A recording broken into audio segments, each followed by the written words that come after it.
Lakini mapenzi na matarajio tuliyokuwa nayo yasitupelekee kutokuwa na hofu, yasitupelekee sisi kutokuwa na hofu kwamba je, yamekubaliwa katika haya. Lazima ipatikane alwajalu min adami qabuli alamal, ile hofu ya kutokubaliwa matendo. Na Allah subhanahu wa ta'ala anatuambia walladhina yu'tuna ma atau wa qulubuhum wajilatun annahum ila rabbihim raji'un ulaika yusari'una fil khairat wa hum laha sabiqun, na wale ambao wanatoa vile ambavyo wamepewa na Allah subhanahu wa ta'ala, lakini wakati wanatoa wa qulubuhum wajila, nyoyo zao zina hofu kwamba je, Allah subhanahu wa ta'ala amekubali. Wa qulubuhum wajila annahum ila rabbihim raji'un, kwamba wao kwa Mola wao watarejea. Wakirejea kwa Mola wao, ina maana hisabu zitasimama. Yauma tubala sarair, siku ambayo tubala sarairu, siri zitajaribiwa, mioyo itafunguka, yale yaliyokuwa yamefichikana na watu hawayaoni. Ndani ya kiwiliwili ikionekana ikhlas, lakini katika moyo kuna vitu vingine. Kwa hiyo katika vifua vyao wao wanaogopa kwa Mola wao watarejea. Hili haliwarejeshi nyuma, wakajikufurisha kal khawarij, au matarajio haya wapumbazi wakawa wamebuteka kama vile murji'a, au wakawa kwamba wao wamefanya tu kwa mapenzi yao kasufia, bali wao wamesimama katika arkanu alibadati thalatha, alkhawfu walrajau walmahabba. Wamefanya kwa mapenzi wakiwa na matarajio ya yale yaliyotangazwa katika matukufu na malipo makubwa ya Allah jalla fi'ala, na kadhalika vile vile wakiwa wana hofu ya haya walioyatenda, je, yatakubaliwa.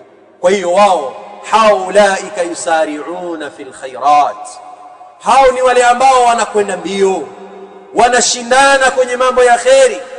Wa hum laha sabiqun, na wao kwenye haya mambo ya kheri wanashindana, wanakwenda mbio. Wa hadhihi hiya alamatu qabuli al-amal, na hii ni moja katika alama ya kukubaliwa amal.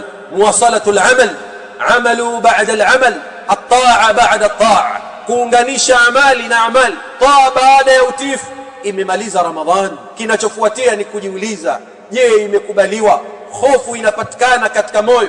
Hadithi sahihi imekuja Ummul Mu'minin radhiyallahu ta'ala anha, Ummu Abdillah Aisha bintu Siddiq radhiyallahu anha, alipoisoma aya hii anasema sa'altu Rasulullah sallallahu alayhi wasallam an hadhihi al-aya faqara'at, akamwambia ya Rasulullah, ahumul ladhina yasriqun wa yashrabuna al-khamra, hawa wenye woga wa kutokubaliwa amali zao ni wale waliokuwa walevi au waliokuwa wizi? Akamwambia la ya ibnata Siddiq, humul ladhina yasumuna wa yusalluna wa yatasaddaqun, hawa ni wale ambao wanafunga, hawa wanaswali, hawa wanatoa sadaka, walakin yakhafuna alla yutaqabbala minhu, lakini wanaogopa kwamba pasinge pakubaliwa kwa wao, kwamba Allah asikubali. Ulaika yusari'una fil khairat wa hum laha sabiqun, hao ndio ambao wanakimbilia katika mambo ya kheri, na hali ya kuwa wao kwenye hayo wanashindana.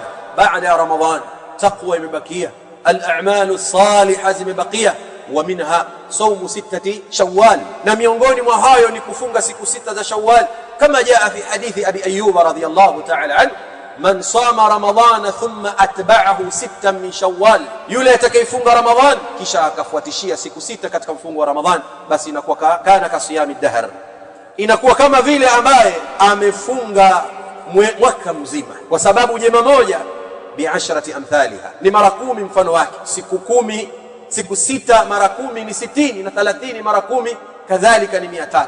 Kwa hiyo ni 360. Hili linampelekea yule ambaye anajiuliza katika nafsi yake, je, haya yote tuliyoyafanya, juhudi hizi tulizokuwa nazo, kisimamo kirefu au kitako kirefu cha kusoma Qur'an na kuidurusu, kadhalika na amali nyingine, zimekubaliwa? Inma yataqabbalu Allahu minal muttaqin.